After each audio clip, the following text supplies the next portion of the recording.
Well, they have exhibited multiple episodes and behaviors which would support that characterization. And I can think, I don't know, it's They were convicted of bribing the Indonesian government. I'm not arguing in favor of Monsanto. What I'm saying is the situation is not where there's a bad, evil, big corporation at work. It's much more profound than that. And if people don't understand that, they're disempowering themselves to deal with it. well, That's the main point that I'm making. The issue is, for example, why does Obama appoint Tom Vilsack as Agriculture yeah, that's a Secretary? that's a good Not because question. Monsanto told him to. Anyone who believes that Monsanto told Obama to do that doesn't have a handle on what's going on in the real world. Well, I don't know that people are claiming that, but the fact of the matter is you have Vilsack, who's the USDA United States Department of Agriculture Secretary. Then you've got, as I mentioned, Clarence Thomas, who's a Supreme Court Justice. Michael Taylor, who's a former Vice President of Monsanto, is now the FDA Deputy Commissioner for Foods.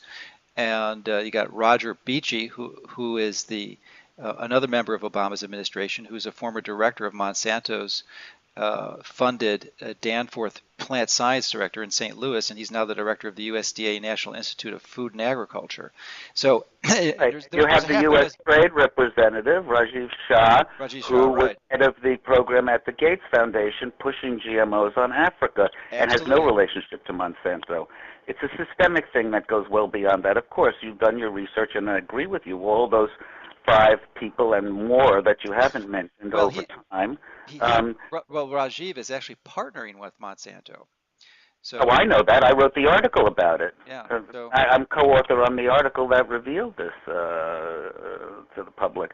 My point is, he's also partnering with lots of other big biotech corporations and also non-biotech corporations like Yara, the world's largest fertilizer corporation, which is a Norwegian corporation.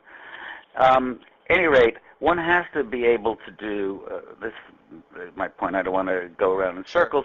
You have to be able to understand that we're talking here about systems and systemic issues, not just one bad actor in what otherwise would be an okay Well, what is your explanation as to how all these highly influential individuals that are connected with Monsanto have gotten to this position? I mean, it just didn't happen by chance. I mean, No, of course it didn't happen by chance. One has to understand that there are ideological issues, for example, where people think alike. That's what I was starting to suggest in a couple of minutes ago. So, for instance, under the Clinton administration, a white paper was issued which made the argument, historically looking back, that there has always been a leading technology in the U.S. history which has sort of led the whole economic growth. So it was the railroads in the 19th century, and then it was electrification, and then it was the automobile. Remember, we were once world leaders in the automobile, and then it was television. Remember, we we're were now once we're now number leaders two, in we're now number two. etc. And that genetic engineering was the next one. Okay, now that's an ideology of technological determinism, an ideology. I mean, why it should be GE rather than solar panels or whatever is the issue of the strength of the different components. But it's not one corporation and so forth. There's also a basic shared ideology that technologies are inevitable. So as a result, instead of controlling a powerful technology, the conclusion of the Clinton administration was that no negative signals should be sent to the industry, and therefore even in things, in all things genetic, the deregulation, non-regulation was going to be the issue. Not because Monsanto told them to, but because they believed that this was necessary for the continued economic dominance of the United States. I could go on and give other examples, but again, we're talking about systems and the way they operate, not just about one bad actor in the system. All right, well, that's why you're here, to help enlighten us. Now, one of the justifications for the use of this technology, and Monsanto specifically, is the eradication of world hunger. And no one wants to see people go hungry. And the production of adequate food supplies is certainly a noble goal. And Monsanto's supposition is that we can achieve this or rapidly accelerate the process through the use of genetically modified foods. And there's a number of scientists who would strongly dispute that. And I wonder if you could give us your comments on that. Sure. The largest study in the world that dealt with this, about 400 scientists, was assembled actually by the United Nations and the World Bank into something called the IAASTD. Let me see if I can remember what the official stand for. It's about the International Assessment of Agricultural Knowledge, Science, and Technology for Development. Something, I could get you the exact thing, but it's called, you can find it online, IAASTD. At any rate, after a long set of studies that were peer-reviewed, portions were sent around. I received elements of the final report to send a copy in, but hundreds of people did. The IASTD found little evidence to support a conclusion that genetic engineering or modern biotechs are well suited to meet the needs of small-scale and subsistence farmers who are, of course, feeding huge numbers of people, especially in the third world where hunger is so evident. But of course, we have hunger in this country. Let's not remember, why do we have hungry people in America where we have huge grain surpluses and we use genetic engineering more than any other country? So there obviously is not a one-to-one relationship. Sure, here. Absolutely. I could go on and talk about that, but Monsanto and some of the other industry actors, as well as the United States and one or two other countries, refused to sign the final report. But all the rest of the countries and many of the other participants did sign it, and it's been issued by the UN, as I say, and World Bank report. Now, what they did find is, and I'm also, I'll come back to another set of relevant research on this. What they did find is that it's not an anti-technological conclusion or report. It's a question of how to choose which technologies. There are types of technologies that are loosely, people are now calling them agroecological. They don't have to be organic, but that can be an image of one of those sets.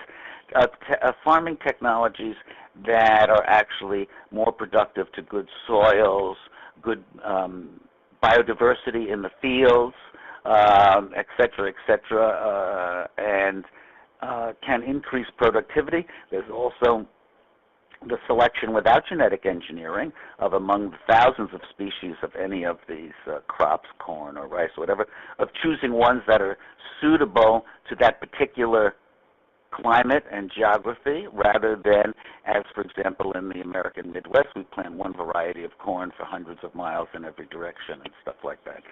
So agroecological approaches can give huge increases in productivity, and of course do not run some of the dangers that people see in genetic engineering. They're usually not patentable. They're not under control of major corporations that are not responsible to any kind of transparency or democratic accountability, and the like. And IASTD also found that these agroecological approaches could be quite satisfactory, productive, and profitable ways to go, especially in the third world, which was what IASTD was looking at, development issues.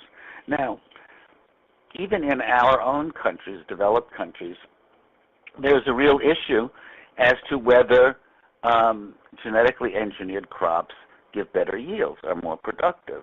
And a lot of this depends, these are statistics that can be very easily manipulated. People need to understand that. And what I mean by that is, where do you start, in the comparison, which year or harvest do you start with, do you stop with, et cetera? How do you define yield and productivity and the like? And whereas these claims are routinely made by the industry, Monsanto and others, and by government officials who are, rah-rah cheerleading this because they believe in it, the studies done, particularly those by Charles Benbrook is the name of the fellow, have shown that, one, in most situations there is hardly any increase at all. Two, if there are any increases, they are really, really small compared to the kinds of increases you could have under agroecological approaches. Now, who is Charles Benbrook? I was once, I'll tell you by way of a story, I was once at one of these international negotiations that was leading up to the development of the biosafety protocol, and it was being held in Montreal. And on the way back, I was in the airport in the lounge, and there's a guy there, nicely dressed in a business suit, sitting nearby, and he comes over and says to me, "Didn't I just see you at the meetings that we had this week and everything?" I said, "Yes, my name is still Bereano, and blah, blah, blah." And he introduced himself as the new vice president of BIO, which is the U.S. trade organization. And he said, because I'm sort of new at this job, I'd be interested in finding out some of your reasons for being concerned about biotechs. So I started to tell him and got around to talking about this yield issue and the fact that they claim that it's necessary to feed the world, and yet there's no evidence of it. And I mentioned Benbrook, and he's listening. About 10 minutes later, he looks at his phone, and he says, "Benbrook is not a credible person." In other words, he had, without my paying any attention to it, texted his office. Okay? Now, let me read you from the website of Benbrook's organization a little bit of his bio, okay? He served for a year and a half as the agricultural staff expert on the U.S. Council for Environmental Quality at the end of the Carter administration.